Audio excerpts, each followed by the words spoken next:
The Hey, Grand what's going Poobah on, guys? in-house. What's going on, John? Dude, happy 2021. Almost, going into July, halfway through it.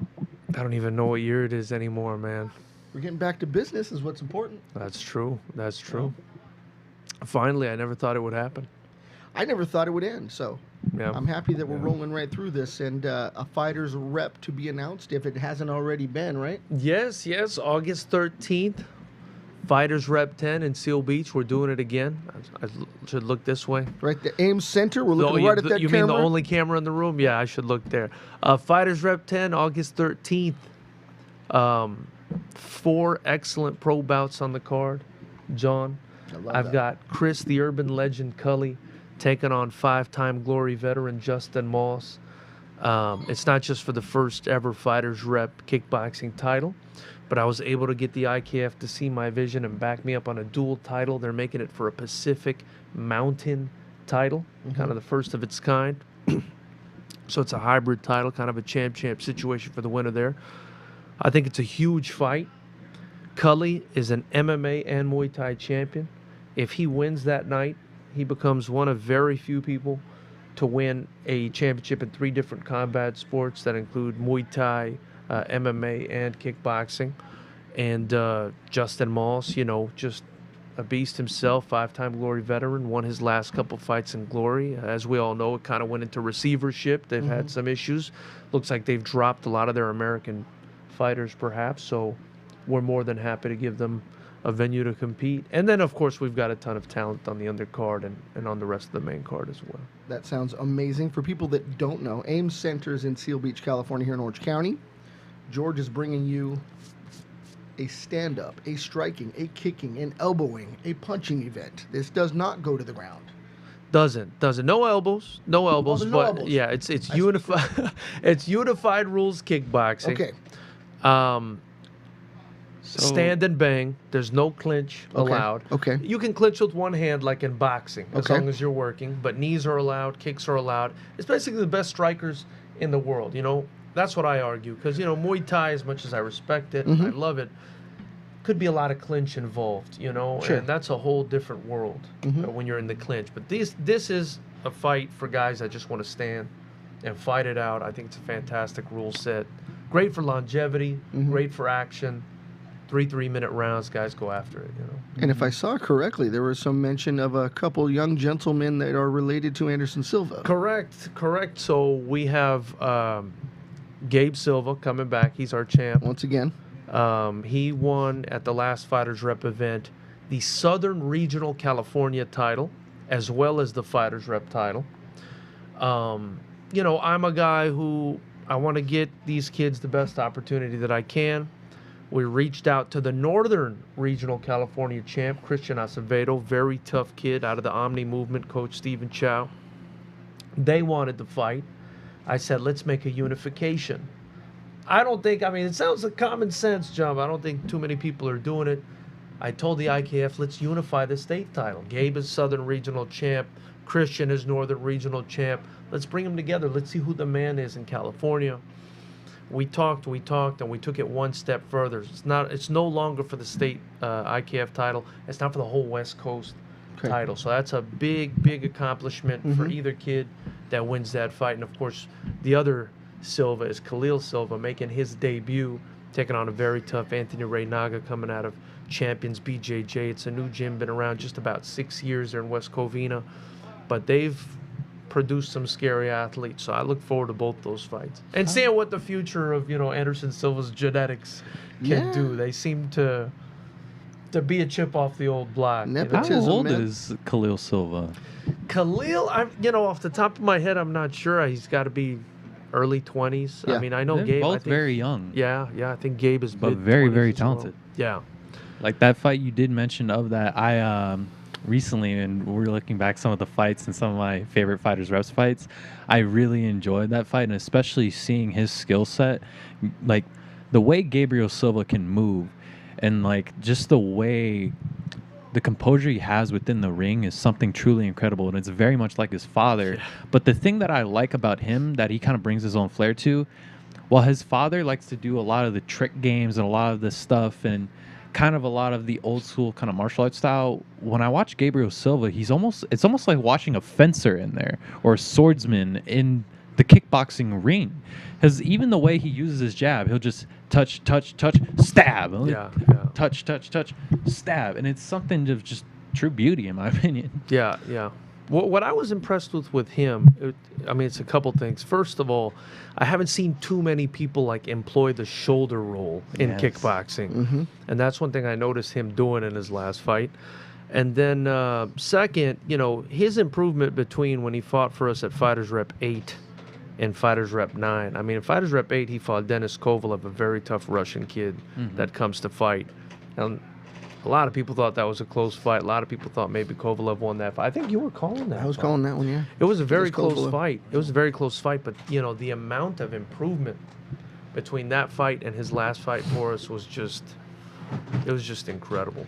I think in that age bracket, there's so much room for growth. In your age bracket, young man, Yeah. you can go from second gear to fifth gear. All of a sudden, you're a contender. You know what I mean? Yeah. Things just happen genetically, and if you're working with the right people and you're putting it together, right diet, right exercise, right recovery. rest. You guys are still sponges. Yeah, Like, you yeah. guys are still like kids. You know what I Fact. mean? In the early mid-20s and Yeah, stuff. Even into up the till 30, 30s, right? Yeah. As long as you're not broken, right? The other thing I wanted to talk about, though, I know people, they get hung up on the Silva kids and everything like that. Yeah. And, totally. I mean, that's an incredible lineage. It's incredible for the event that you're providing for people to see. So that's all I can say is that's a wonderful thing. I appreciate that. But what I want people to understand is besides that, I mean, the main card, right? The event starts at, doors open at 6:30. The events start at 7:30. We'll have very high quality amateurs. Then the main card, which is when the pros come out. So besides Chris Cully and Justin Moss, man, the co-main event's going to feature Terrion the Flash Ware, Taryn Ware, dude. a UFC fighter who, very proficient in striking. I mean, I think this is his wheelhouse. Taking on a young, hungry, upcoming Ardavan Moini out of Team Oyama. Wow. Very, very good. I mean, this is a very intriguing fight. Besides that, we have Eddie Jackson, who's hinting that this may be his last fight. He's going to be taking on a very tough opponent out of Jongsanan's Wooden Man Muay Thai up north, in Connor Bracken, another young, hungry, up-and-coming guy.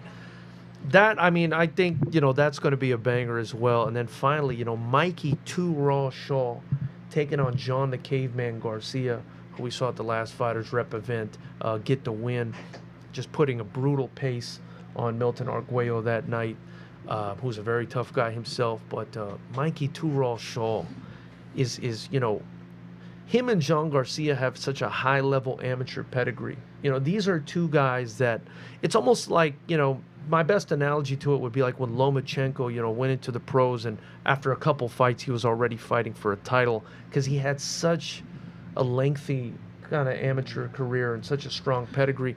These are two guys, I mean, I think they each had, they must have had close to 40-something amateur. And that's not something you really see in the striking game. Boxing, it's Not more right common. now. Yeah. Not in today's world. You bring up a valid point. So they've already cut their teeth, so to speak, and had so many fights that there really is something there. And you could already see that they're cut and ready to go. And Chris Cully's had I know. close to 50 fights. He's been around for quite some time in both MMA. Muay Thai, kickboxing, yeah, and now you name it, kickboxing. Yeah. So I just think that main card, I mean, by itself is worth the price of admission. Besides, all the fantastic fights we have on the undercard. I mean, if you followed Fighters Rep at all, Oscar Mueller's on the card. He's going to be taking on the Korean Pitbull Awesome. and Joshua Fochman. There's some heat there, John. Mueller does not like Abel Lara. I was trying to get that fight done. I couldn't get it done, but Lara's a teammate of the Korean Pitbull. They don't like each other. Of course Oscar not. took this fight as get back. He wants to get back at Abel Lara's team, and he's trying to do it through the Korean Pitbull. And I think that's going to be a spectacular fight. I mean, so many good fights on the card. And you guys follow us on Fighters Rep on Instagram, on the YouTube channel. We'll put those links up with this show because it is something to see. For those of you that follow the fight game in Southern California, this is unique in that it is not going to go to the ground. They're going to stand and bang, and that is what we all watch. You know, as much as we love the ground, there's intricacies and stalling and things that happen on the ground that aren't necessarily TV worthy. Yeah. Except for those of us that are practitioners and want to see that. But for people that want to see a banger, Fighters Rep is bringing it to you. And that's what it's all about. And names. Aren't just, these are the up-and-comers of Southern California and the names that have been national, global, UFC, you name it. Yeah. Chris Cully's up there. I mean, come on. Eddie Jackson for Southern California, come on. He's a superhero. Yeah. He's built like an action figure. Yeah, he is. You know? He is. And he's taking on a very tough kid in Conor Brackett. You know, he hints that it's his final fight, you know, but I think, you know, there's not been much in the way of kickboxing, you know. Yeah. I think the guys are going to go into this rule set and they're going to see that even though it's a grueling rule set, it's good for longevity. That's You know, good. it's good for longevity. It's not like boxing where you're getting punched in the head for 12 rounds straight. It's not like MMA where you're on the ground and you're tearing your joints and your ligaments apart. You stand up 3 minutes, you have it out, and it's three rounds of that. And I do think it's better for longevity, especially since the IKF has kind of said no more kicking below the knee, which, you know, has been a little controversial. But I don't mind it because we've seen a couple injuries that we don't want to end people's careers. You know, we want them to be able to fight and make money. So 2 calf kicks, and it's could you could be be out for 2 weeks. It Yeah. could be. You could be out for a while. Because we've had so many fights where people go unaffected, but when it does make that right connection, it's a game changer. Yeah, but we've had Done. we've had someone just have the same injury Anderson Silva and Chris Weidman had at one of our shows. Jesus. So when they said no more Heart-wrenching. kicks below the knee, I said, hey, I'm all right with that. Yeah. I mean, I hope the Muay Thai guys aren't upset about it, but I'm okay with it. Isn't it? What's that? It was. But how ironic, and is it just me that thinks this, that it happened to, obviously, to Silva, and then years later... Incredible. What And of- only 3. Like what's even crazier? One of the guys that, like, of the 3 times of this crazy occurrence was in 2 of them. Did Right, one, and the other one happened to him. Seldom do What you are the give and odds? receive, huh? And I mean, it was almost a mirror. Yeah, Like, it scared me. yeah. I was just like, oh my God, it's like exactly what happened to Silva just happened to him. And wasn't there some sort of connection, Adam? I think you would. Yeah, this Your is the mind is sharper encyclopedia. at this point. Wasn't there some sort of connection with Uriah Hall? And Maybe Anderson I'm wrong. Silva. Maybe or- I'm wrong. I don't know. And Maybe I that's don't maybe believe it's so. Weidman, There was a that's the connection there, That but might- Maybe, like- maybe. I was always like- had that hope for Uriah Hall because he showed so early on with that magic kick in The Ultimate Fighter where he just put the Yeah. guy Oh, I out know in what you're devastating saying. fashion. But I don't know if he ever became Lived what I up to his he got the expected. Anderson Silva. At that like, time, I thought he comparison would be- is what it was. the style bender. You know what I mean? Yeah. It yeah, seemed yeah. like he would go Yeah, on to that, but 100%, just, yeah. I haven't seen that. He had the same type of height. Like John hit it right on the Yeah. point. We thought he was going to be the next Anderson Silva, was the there. next Style Bender, the next John Jones, the next, the next kind of that, kind of like I said, kind of more taller, flashy striker, Yeah. exciting 'Cause he's highlight got reel, the like package. and like skill set. But unfortunately, just like you said, like we see in fighting all the time, you can have all the talent of the world. It is something that's just to have a success as a fighter. It's more than just talent. It's a lot of things that have to line up right. Yeah. And it's not to say that Uriah Hall is not a bad fighter, not one of the greatest. exciting, like because you not just one of the don't greatest, but know. One of the better fighters of You know all what time. I think it is with him, in my opinion? He doesn't have like a killer instinct. He doesn't have Mental. a fighter's mentality. Mental. It's Yeah. very mental. You know, Yeah. when I saw Gastelum Yeah. beat him, I said, man, Gastelum beat him on straight, just like desire, on ganas. You know what I Yeah, mean? I yeah. was just like, Gastelum is just not going to let this guy beat him. You know? Well, what's interesting about that, and I think what Were you they on could the show kind of together, see, Gastelum, and I think they were. the Gastelum and Yeah, they were Uriah on Hall. top. And They were Gastelum on came top. out on top. Yeah, they fought. Gastelum That was the and one, Uriah yeah. Hall, That's like, made why it to he the wasn't going to finals. give it up. There's Yeah. that mental thing. We came up together. You're not gonna. Yeah, that's what it was. Right, but I mean, would have been hungry as I don't hell. think anybody thought Gastelum was going to win. Hell no. No, Hell no one no. on that season. No like one. the chubby wrestler He and all that, always who's like surprises me. He's undisciplined. such a beast. He He's a monster. surprises me. He's a monster. He Like, surprises me when he loses, and he surprises me when he Yeah. wins. He's that guy. Yeah, like know that's what I the thing. mean? He's Kelvin Gastelum has all the talent in the world. Like, Yeah. It's like He's had that's great another guy opportunities. that's like, it's like had we all thought he was going to be a champion, but sometimes, you know, you can put 110 into the sport and it gives you 10%. Right. That's another, like, that's really the moral of the story here is like these guys, we thought they were amazing prospects. They put 110. They had all the talent in the world. This sport is unforgiving. That's the best lesson you can learn is to look at that. And his fight with Adesanya was, I mean, that was just multiple of like, if you actually look at a lot of Kelvin Gastelum fights, there's not many boring Right. KG fights. Not at all. A lot of them are really exciting. I love every time he fights. And shout out to King's MMA. I mean, that's where he trains. You know, you guys just made me think of King's MMA because we were talking about Gabe Silva. His last fight at Fighters Rep was against Christian Williams, who trains at King's MMA. Oh. And when I made that fight, I'll be honest with you guys, I was just like, I try to make all the fights 50-50, right? Because I just feel like it brings the best out of the fighters. Yeah. When I matched that fight, I said to myself, there's a real chance here that this kid Christian Williams is going to hurt Gabe Silva. I mean, because in the fight before that, were you calling that fight? I Christian don't recall, but Williams, you like, tell me. Put someone to sleep, and they were like seizing up on the ring, and you know we were all freaking out. I mean, that kid is tremendous. I still, to this day, think that kid Christian Williams. I mean, okay, Gabe Silva's better than him, but he's right there. He's probably one of the close. better ones in He's that very division. And I kind of hope we get him back, man, because he's a very tough kid. The very other talented. exciting thing about being at Fighters Rep is it's the teams. You got Millennia, you got Kings, you got Fight Science, you got Chad George's crew, you got people from all of Southern California. So if it isn't your guy, it's your team. Yeah. You know what I mean? And no better reason to get out there and support, see a great show, tacos, drinks, right? And I did that on purpose. I love that. Because, you know, people, like, okay, a lot of people take pride in their nationality and stuff like that. And that's okay. Like the Korean Pitbull, I love it. He comes in with his Korean flag. Oscar Mueller comes in with the Salvadoran flag. I love it. But what do fighters take real seriously? You know, it's the team that they represent. I absolutely believe that. And the people that come out to watch them is typically their team. So I said, man, we got to do a team versus team format. Kind of an homage to, you know, Best of the Best, that kickboxing Dojo movie or Wars. whatever. Yeah, you know. Yes. And I feel like it gets people a lot more invested because our shows, it used to be when we did a show like, you know, okay, somebody comes to watch a fighter compete. This is their guy competes, and then they want to go home. But now the teams are involved. They're invested. They want their team to win that trophy at the end of the night. And I feel like it's kept people more interested, you know. Yeah, top coaches, top athletes, top fighters, and then the up-and-comers are coming through as well.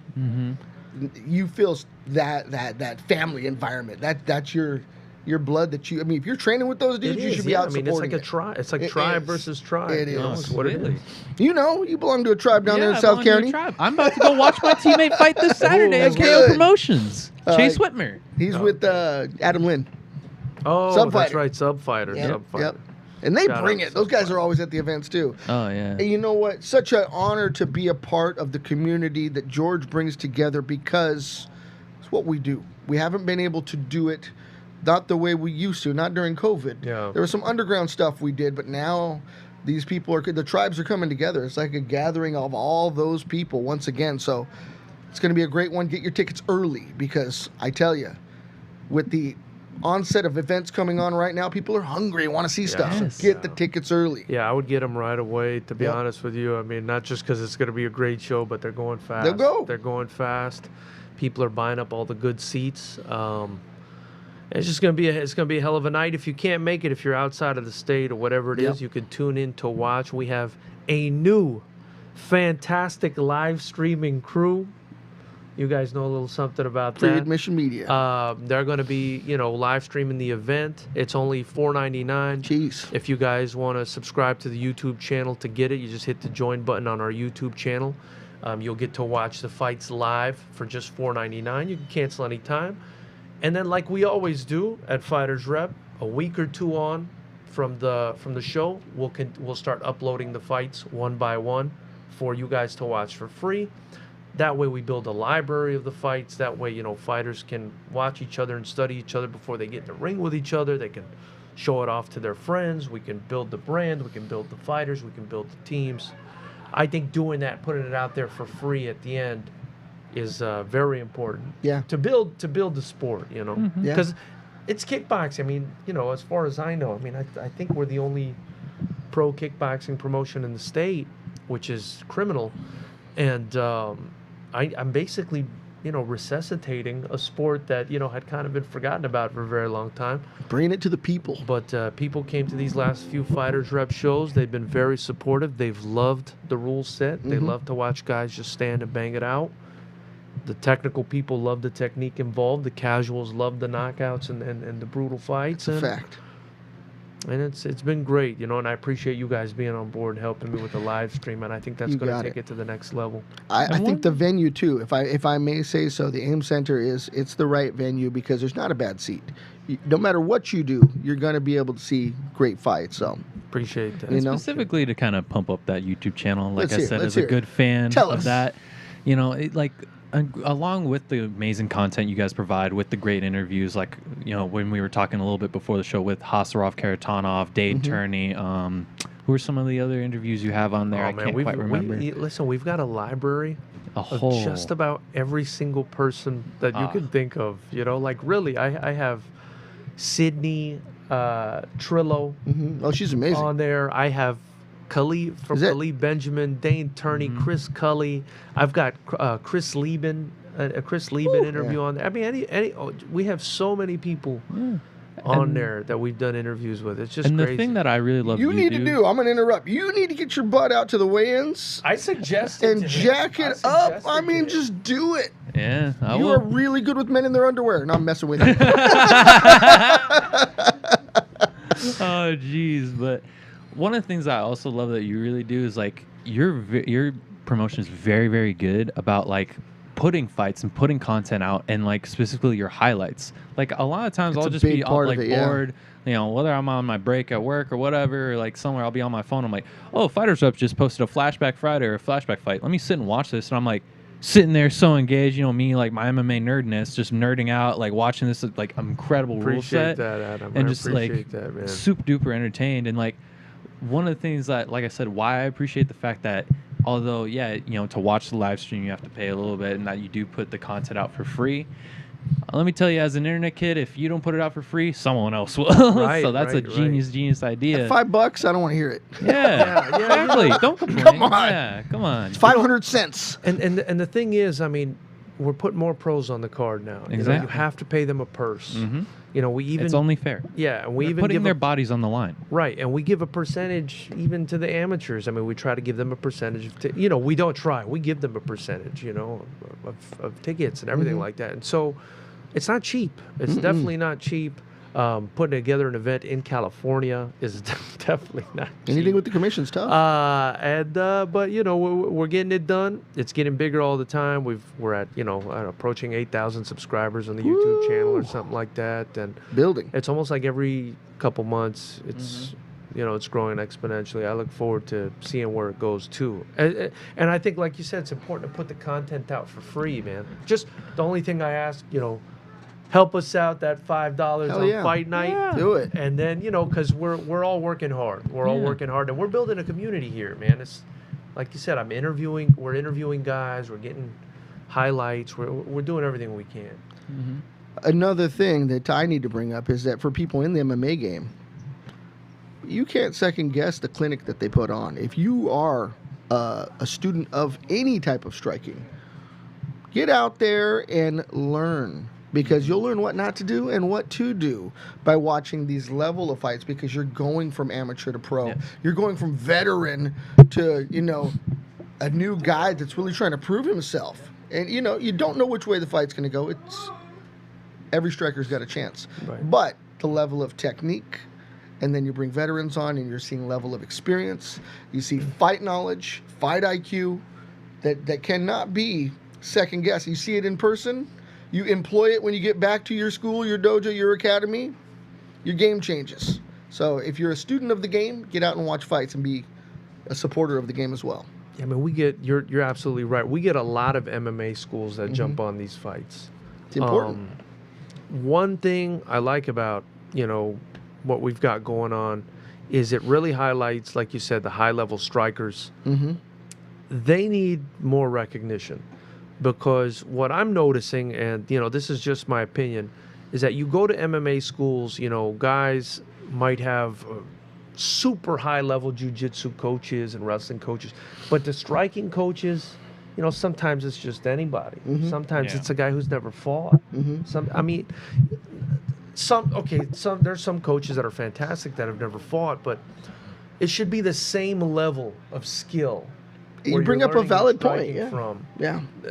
that you're You're learning right. your ground game from, you know. Yeah. And one person that brings that up a lot, you know, I got to shout him out, is Chris Cully. Chris Cully says that all the time, and as someone who promotes striking, you know, I can't agree more. I mean, you're going to go learn from the best jiu-jitsu, you know, black belt in the world for your upcoming MMA fight. But what about your striking? You know, don't you want a veteran, a champion, a Muay Thai champion, a boxing champion, a kickboxing champion? Get someone with a pedigree on your team, you know? If it doesn't go to the ground, you're going to wish you did. Yeah, and all the fights start standing up. Yeah, and they're staying standing in most promotions that we watch. Of course, there's always going to be that aspect of the game. If someone can get you down, you get a Division I wrestler, it's going to take you down. Yeah. It's going to put you on your back. Last double. Most people are standing and banging right now. I love you know the what I mean? I love the background. Robert's got something going on downstairs there with Colby Covington, but don't blame that on me and George. This is production. This is production. I thought this was hilarious. He's a good-looking girl. At first, when Bro, she's beautiful. Yeah, ain't nothing wrong with her. That's Kobe's sister, right? Yeah. That's Colby. But that's Kobe. That's Colby. How do you guys not Man, catch what are you that? guys trying to? You guys? Watch this, look. Don't do nothing freaky, man. Oh my God. Oh no. There I can't agree. There I can't agree. Dora's not bad. She's not bad. I get it. Hey. Never thought that would happen. I mean, never thought I'd seen Yeah. that. Oh no! No! That's a weird one. No! Looks like chill. No! Jealous. Oh my goodness! Oh man. Oh my goodness! That doesn't work for me. BJ is I think great. I know her. Oh, isn't that politician? Yeah, I he looks think like I know her. Tulsi Gabbard. It does. Why does he look 10 years younger? Hey, Tulsi Why is. did he- Oh my God! That works. Dang, What the hell? Gaslam. We just mentioned Yeah. Gaslam. Right? Oh no! Oh no. Shogun. Get out of here! His jawline doesn't work. Oh. Robert, you're killing me. Oh No, no, dude. we don't need a Diaz sister. No way. Wow. That's odd, right? Bisping is a beaut as a Oh woman. no! That's frightening. And Yikes. yeah, that's a face for a mama.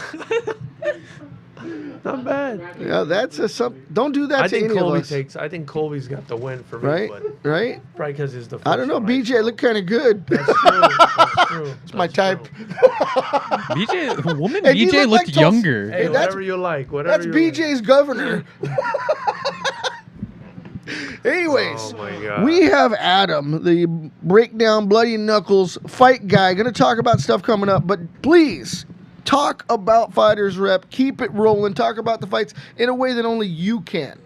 Because I love George. I'll talk to George all day about where he grew up and everything else. But we're talking about Fighters Rep, so we're going to bring Adam up to do that. Appreciate you Buy guys, tickets. man. Appreciate you guys. Appreciate you guys. I appreciate the support, and the fighters do as well.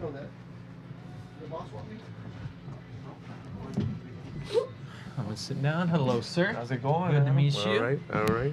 Been a big fan of the promotion Thank for a you, little man. while Thank now. you, The thank minute you. I found out about it, you know, one of the things, like I said, you know, that really brought me on as a fan, and really that I love about your promotion is like, for me, like my other, besides my amazing passion for jiu-jitsu and MMA, my other passion, kickboxing and Muay Thai and just striking in general. As much as I love boxing, best striking sport you will ever get to watch, and just the most exciting, will forever be kickboxing, in my opinion. I will never understand why it is not more popular in North America specifically. Yeah.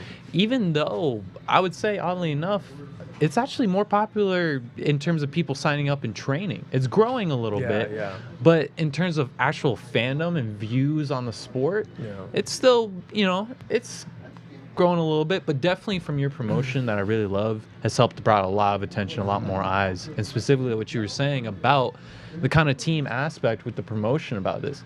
What I really caught my eye in the things, and like I said, with the interviews, with everything, is you're building up a culture that allows these fighters to have a platform to kind of make themselves these kind of, well, like in other promotions, these larger than life characters. Yeah. Somebody to look up to, you know, like, you know, back in kind of the early days of the UFC, I feel like, and just kind of other combat sports promotions, when you'd see kind of lower level guys coming up and all that, they wouldn't be like the way they are now. They wouldn't be. It isn't the superstar era that we're in now. It used to be about the UFC and the fights and all that. And yeah, there'd be names to sell, but at the end of the day, it was the spectacle. You know, this crazy cockfighting, like human cockfighting in a cage thing.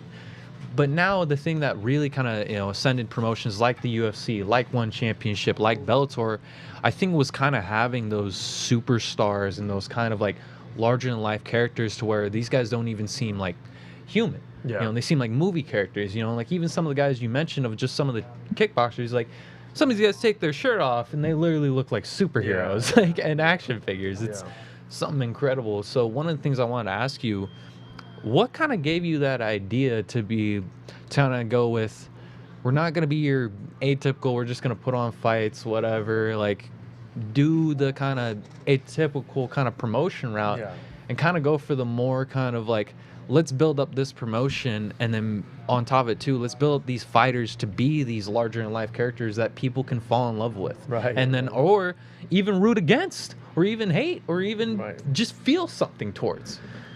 Well, it's a matter of taste, and not everyone is going to agree with my methodology. I mean, but I think this is the way you build a successful promotion. Only been at it on the striking front for a year, but I think we've come a long way because we emphasize the fighters. We emphasize getting fans emotionally invested in the fighters. And the only way to do that is to get to know the fighter. So if the fighters, there's some promotions, in my opinion, that they'll put the fighters in there to compete, they'll fight it out, and they'll walk out the ring. You won't get an interview, you won't know anything about the fighter, people will be cheering and that's it. You don't get to know the person. When people can relate to the person that's fighting, I believe they become a lot more interested. And so that's why I decided to build like a community and to have all these interviews done and to really put the fighters out there, because somebody can relate to every personality type, Adam. It doesn't have to be someone that talks trash. It doesn't have to be, but somebody will relate to that. And or it could be someone who's just a strong silent type. A lot of people will relate to that too, It could be someone that's just funny, I think Conor McGregor's hilarious. For me, Conor McGregor's hilarious. Yeah.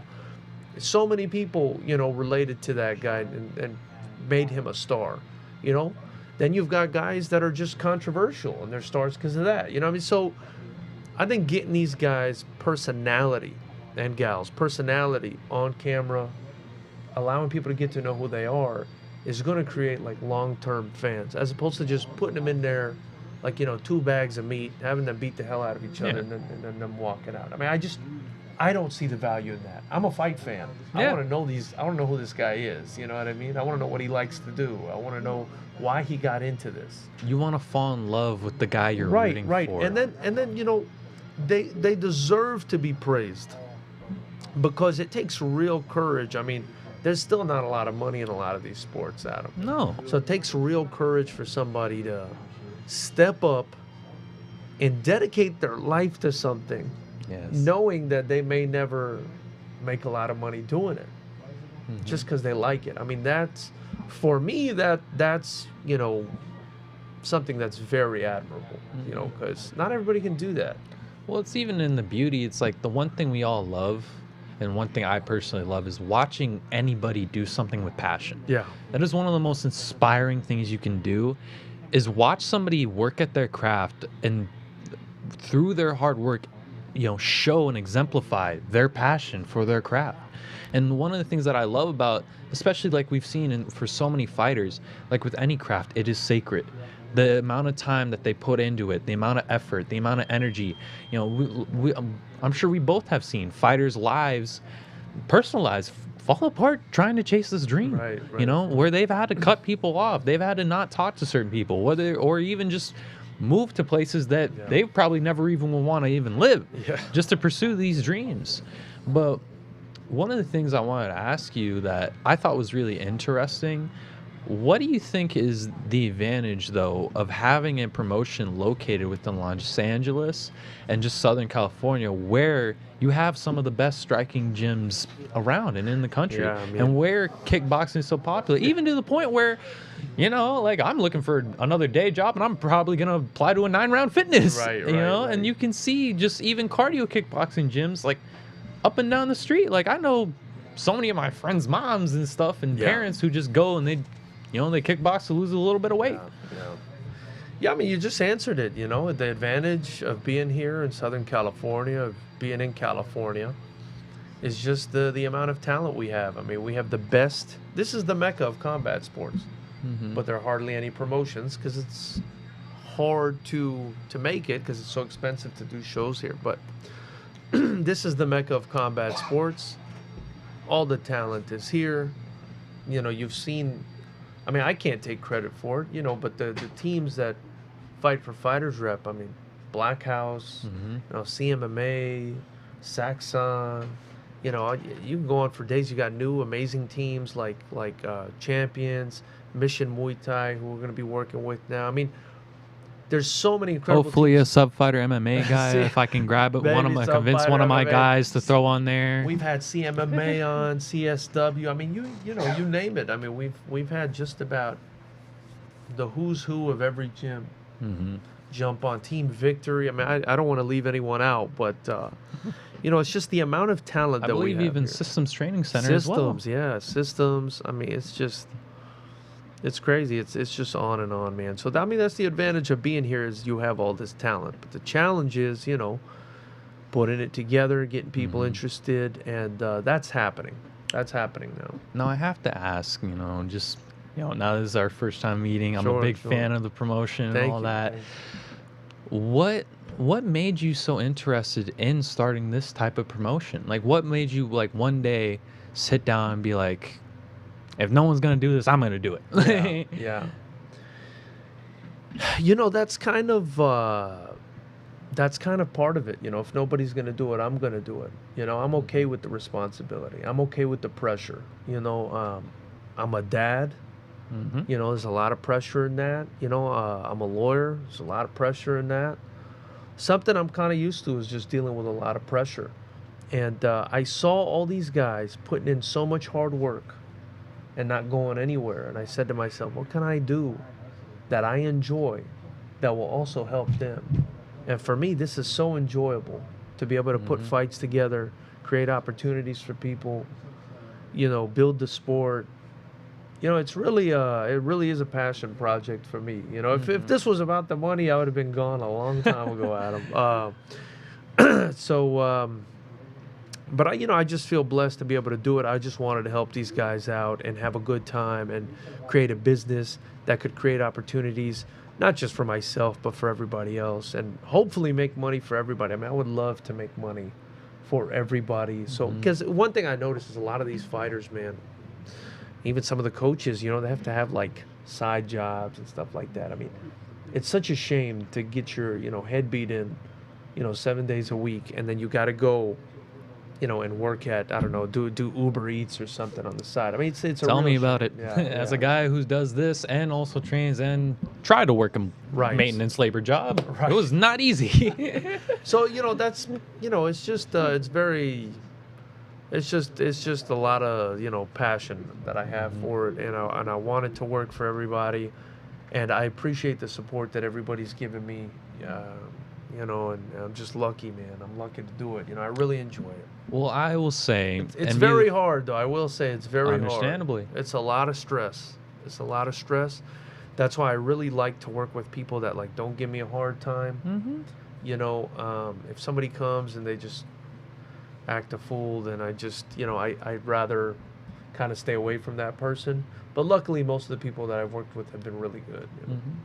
And I'll be the first to say, like I said, as a fan of combat sports, as just really a nerd about combat Yeah. sports, if we're going real hard into it, super geek about all this stuff and just mega fan, I have to say I do appreciate and thank you for taking that responsibility and providing these fighters and just growing the sport of kickboxing. From a fan's perspective, I appreciate the work that you're doing. Thank you, man. Thank you. It And means a lot. moving on to the thing that I've came here for, that they brought me on here for, my first natural talent, breaking down an amazing UFC Let's do card. it. Let's do Welcome to Adam Youngblood Arabi's Bloody Knuckle Breakdown. And we got an amazing fight night starting off with, Renato Moicano. Unfortunately, I forgot my little notes there. Starting off with Renato You have to Moicano. wing it. It's all good, You know what you're doing. Al. Yeah, and so facing off with Jai Herbert. Jai Herbert, one of the better prospects coming out of Cage Warriors. A really, really good fighter. A guy who kind of, hasn't hit his stride yet in the UFC. I was a little bit surprised by the Francisco Trinaldo loss. Yeah. Where, like everybody, I'm going to take the younger man, the young up-and-coming hungry fighter. Yeah, and unfortunately, the veteran came out with the more experience. But that's not to say that, I really don't think we've seen how talented Jai Herbert is in the UFC. You go back in the Cage Warriors, you could really see how talented of a striker he really is. He kind of comes with that kind of British, kind of MMA, sits there, kind of tall boxer style. And he tries to look specifically for the knockout. He has decent submission skills to try and keep the fight standing and will ground and pound. But for the most part, he's looking to knock you out. And he's facing off against an amazing fighter in Renato Moicano, somebody who I don't think gets enough credit, I really feel like, and somebody who I really think is, really hitting their stride, especially since moving up to lightweight. I think when you see fighters and they kind of enter the more, it's different for everybody, I'd say their 30s and kind of the prime of their career, you have one or two ways of where you kind of found your weight class and you stuck at it, or you're probably going to need to move up just because you've been weight cutting for so long. Staying down and getting yourself down to that mass, there comes a point where going down that low in weight, it's going to take a toll on you. And you could really see that with Renato, because I feel like when he moved up to lightweight, especially in the UFC, you could see his skill sets really come alive. He's a really talented striker with really good submission finishing skills. Even though a lot of his highlights are a lot of just really good Muay Thai and a really good level changes, majority of his wins, I believe, are 7 decision wins and 7 submissions. So a lot of his style where he tries to hurt you, gets you down on the ground, and he'll finish you one way or the out, or make it 15 minutes of hell for you. And so I'm going with Renato Moicano on this one. George, who are you taking? I'm gonna take him too. I remember him, I guess when he was cutting, and I remember him. Didn't he get stopped by Garbrandt and?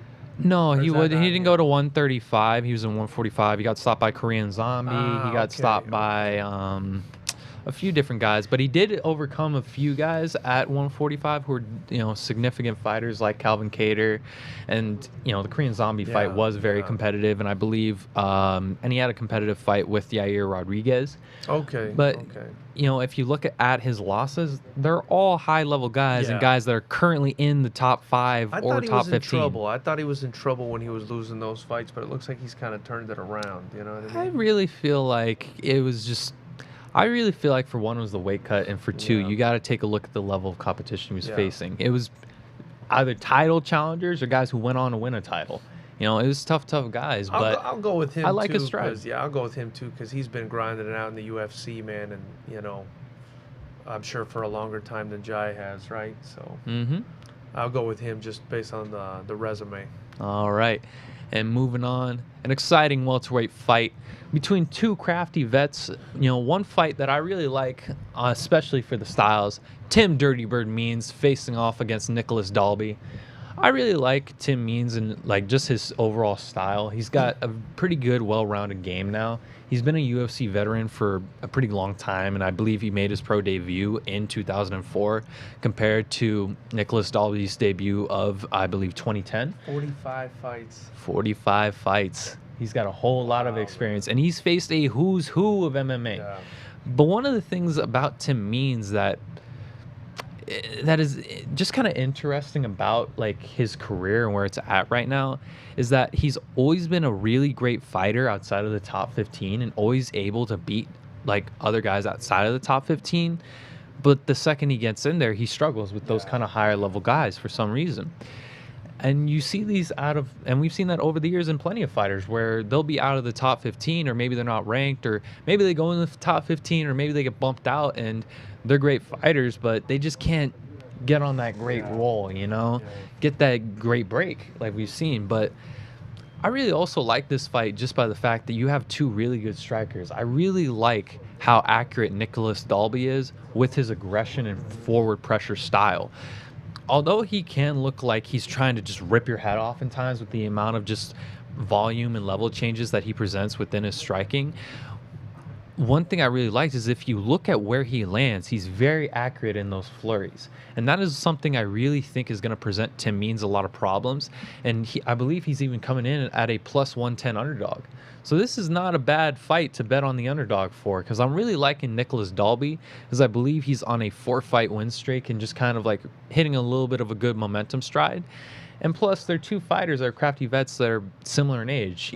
Tim Means coming in at 37, Nicholas Dalby is 36, and they both have just a wealth of combat sports experience, having faced good high-level competition. That's a wealth. So I'm going with sure. Dalby. That's a wealth for sure. You convinced me, man. I'm gonna go with Dalby too, man. It seems like a close one, but I'll go with Dalby too. I'm gonna go with you on this one. All right. Don't make me wrong. And then moving on to this really, really exciting featherweight fight. Honestly, I'm calling this my fight of the night. This might be my fight of the night.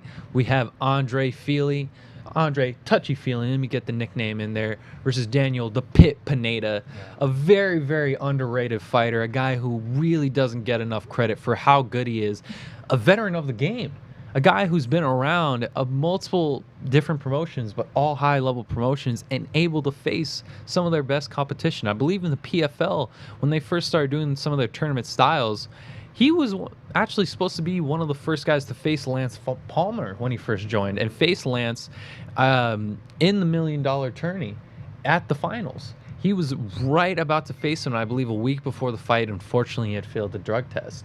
But in that lead up to that championship fight, he beat some very significant names and had some great fights and great finishes.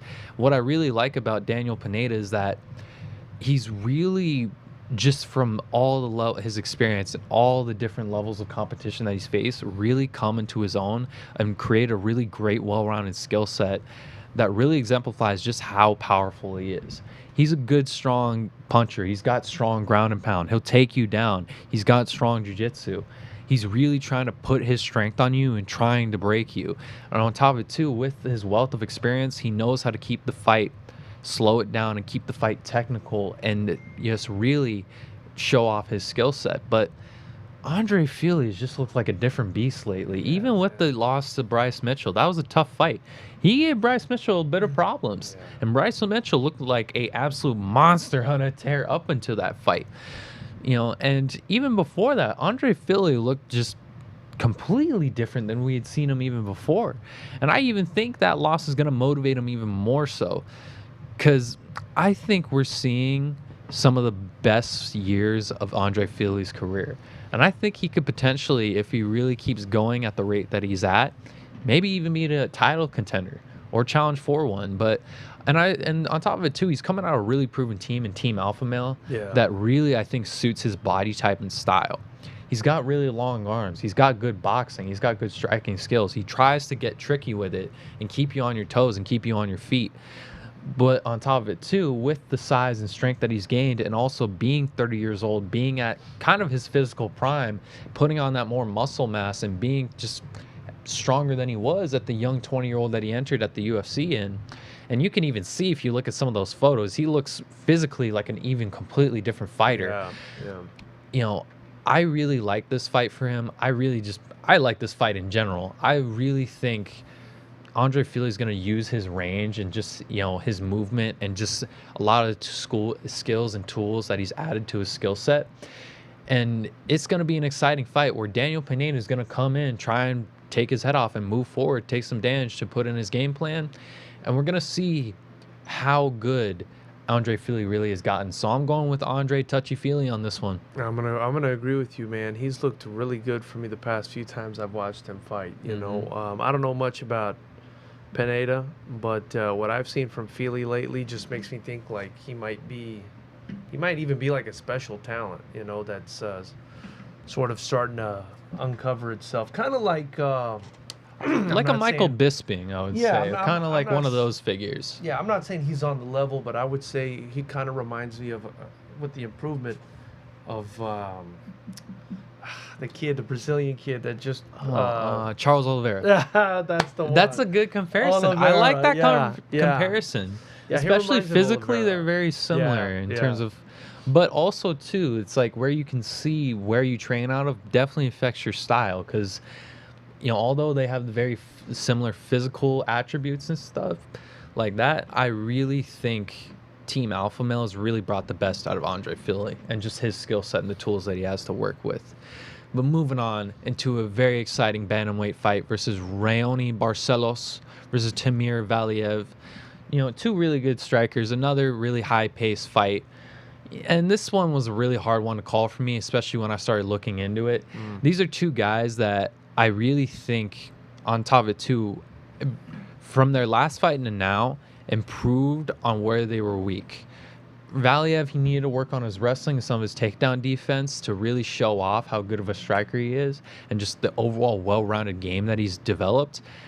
And he's really shown that. Same thing with Raoni Barcelos. Like, just the amount of striking skill that he's added since his last fight, because he already was a great grappler, already had amazing jiu-jitsu, and just already, like, you know, a good fighter. Yeah. With just him adding more accuracy to his striking and just kind of making it a little more technical has just made him a much, much more dangerous fighter.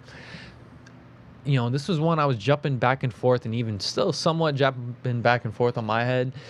But I really, really like Raoni Barcelos just by the fact that when I was looking, you know, at the film for this fight, you know, you could see Valiev kind of struggle a little bit with like somebody of Raoni Barcelos' skill set of somebody who can keep the fight standing and keep up with him on every set. So, but you know, Valiev could take it, but I'm going with Raoni Barcelos on this one. You know what? I can't disagree, man. I saw Barcelos in his last fight, and I thought he looked really good too. Mm-hmm. So I don't know that much about Valiev, but I like the way Barcelos looked enough to where I feel more comfortable going with him. Mm-hmm. Dondo, if you want to move up our page there real quick for me. And then moving on to a very, very exciting co-main event. I don't think he heard you. I don't think he did either. John, you right there? If you want to move up the page for me a little bit. Oh, it's all good. Get on it, John. Sorry, I lost the big guy. I lost the production guy. Oh no, Oh, it's there's all a Black good. House fighter in Hey, the we main just event. keep rolling with it. You know, bloopers are all part of the fun times we have on the Bloody Breakdown. I am more than willing to make fun of myself on this one.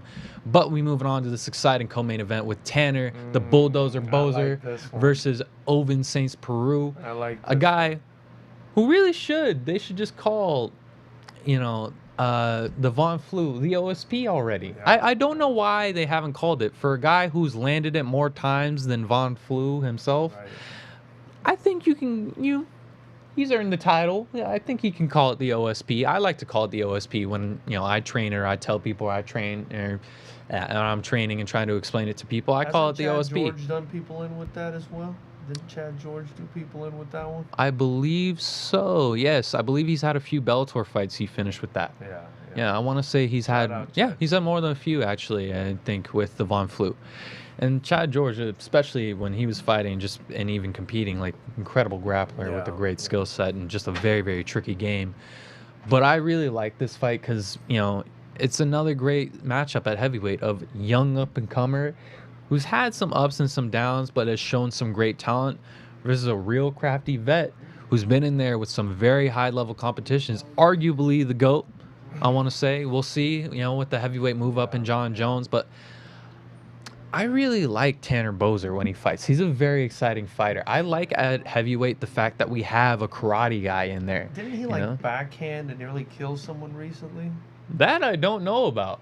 Like on the way down, he hit him with like a back fist. I mean, yeah, that guy, this Bozer kid, I like him. I like. Him for What this I fight. really know about him that I really, really enjoy is the fact that even at heavyweight, he's so incredibly fast. Yeah. You know, he's not the biggest heavyweight, but he really makes up for it with his speed and his technical skill. And especially, like I said, he comes with that karate background, so he knows how to flurry, he knows how to blitz, but he he's knows how to gotta be also like- keep distance. He's got to be like 240 pounds, though, right? I mean, he's got to be. I two- believe he comes 240. in around between 230 to Man, 240. that's not little. I mean, he's not huge, but that's not little. I think St. Preux too has good kicks. That's what I remember about St. Preux. He's got Oh, very good high devastating kick, kicks, especially yeah. left high kick. But I just don't think he throws enough strikes for a guy like Bozer. The problem that I have, and that you could see with OSP at heavyweight, is that when he moved up the first time, I thought he was going to be faster and like have better cardio. I thought it would be just honestly maybe a better move for him, but it almost seemed like with kind of the extra mass being there, he was a little bit slower. That also might be due to his age of him being 38, Right. but he's a former, I believe, I want to say University of Tennessee football Yeah, player. and wow, So got he's been 40 an fights, explosive man. fighter and just an explosive athlete his whole life. 40 fights. Too, Yeah, huh? at the highest levels. Almost, or did fight for a title actually. Has fought for the light heavyweight title when it was vacant against, again, the GOAT, John Jones. Yeah. Tough outing, but hey, that's a great experience to face one of the best. But I've been jumping around on this fight back and forth, especially with Tanner Boser. He's a talented guy, but I just think he has a little bit more to go before he can kind of make that great run. I'm going to go with the crafty vet on this one and Oh, go left wow. high kick. Wow, I'm gonna go with Bozer, man. You I'm gonna going go with Bozer? I think St. Preux just doesn't have enough volume. Mm-hmm. Not a natural heavyweight. Mm-hmm. It'll be close, but I think Bozer beats him. Exciting fight. And then moving on to a very exciting main event, a heavyweight prospect that I am just been waiting to see his next fight. Cyril Gane versus Alexander Volkov. You know, this is one technical striking fight you're going to want to tune in for. We've been talking about stand-up the whole show. This is a stand-up fight right here. This is one I really hope doesn't go to the ground just because both guys come with amazing kickboxing backgrounds and kickboxing careers. It's going to the ground. And like Robert, my producer, just said off camera, it's going to the ground, which it may potentially will. But if it does go to the ground, I think actually Cyril Gane has the advantage.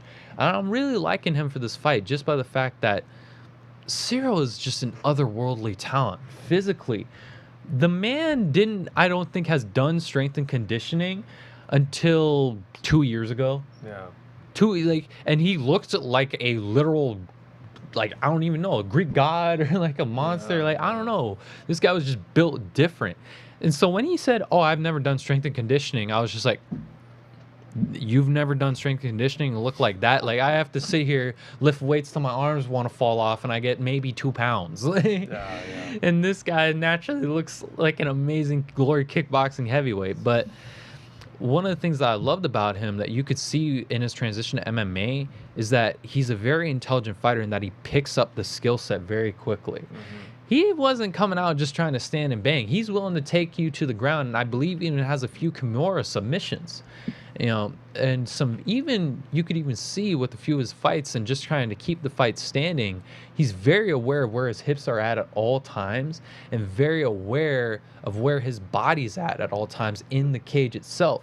You know, one of the things that I think, especially a lot of kickboxers can struggle with coming into MMA is actually, I think, understanding cage grappling. It's almost a new skill set, especially you're seeing in a lot of MMA schools, is that they have to train against wall grappling, wall wrestling, wall MMA.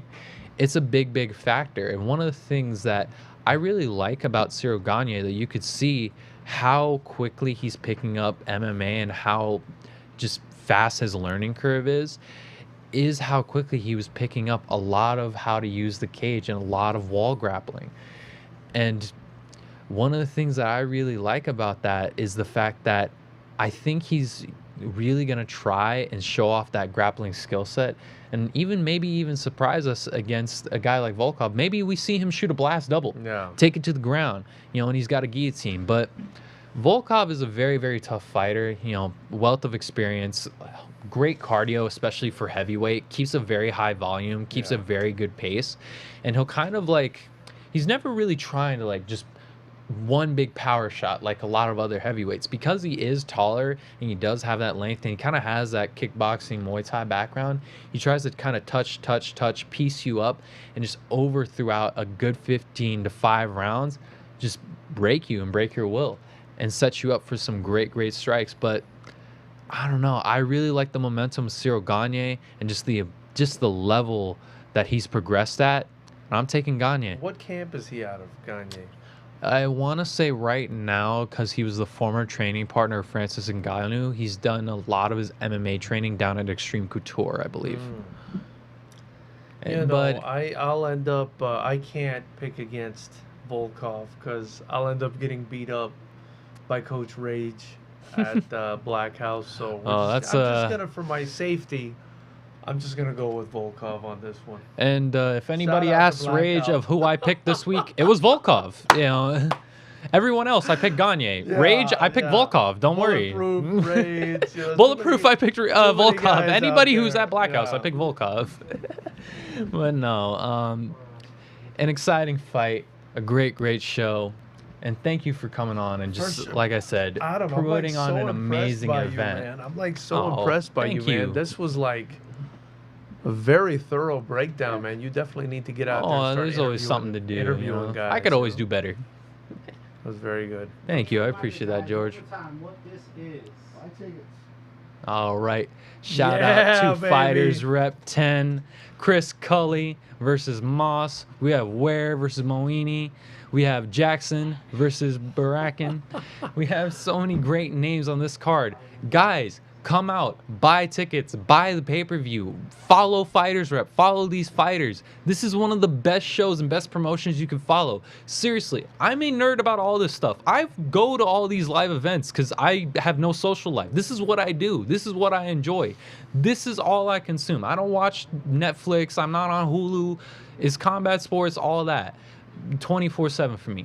This is one of the top promotions you could go to, especially if you're in SoCal, especially if you've been in Appreciate that, Adam. quarantine. Appreciate If that, you've been bro. looking for something to do and you just want to go have an exciting time, bring the family, bring the kids, bring everybody to an amazing event like Fighters Rep. Thank you. I mean, you know, we only have a few front row. I think we might have only like 3 front row seats left. We've got some ringside, a couple, you know, a few VIP tables still available. And we're still a long ways out. So, you know, I think they're going to sell pretty fast. So definitely if you guys are interested, I mean, I think we just started selling tickets a few days ago. If you're interested, go to fightersrep.com, get your tickets. And like I said, you know, if you're anywhere in the United States, anywhere in the world, just click the live stream access button right there. You can join our YouTube channel. It's just $4.99 a month. You'll be able to watch the live stream. You can cancel anytime. The reason, Adam, I went with YouTube for streaming the events is because, I mean, we put all our content on there anyway. I kind of wanted to funnel everybody there because all the content is free. Also, YouTube, for you guys that don't know, is the largest video platform in the world, second largest search engine in the world after Google, also owned by Google. I wanted people, because a lot of our fighters are international. You know, you mentioned Khosrow Sadarov. He's from Azerbaijan. We have Denis Kovalev. He's from Russia. Gabriel Silva and his brother, obviously, they're from Brazil. So, you know, we have fighters from all over the place, and I wanted to give their fans in their countries, you know, the opportunity to watch the fights. YouTube is it's almost everywhere. People can just anybody access can it on their phone, you know. So I think it's great, and I hope you guys enjoy Like it. I Hope you said, I guys sit in my support. breaks and I'll watch Fighters Rep. For Like sure, any for chance I sure. get, watch Fighters Rep. Come to Fighters Rep. This is an amazing Thank you, man. promotion. Thank you. You know, this is something you're not going to want to miss out on, guys. Appreciate you guys, man. All right.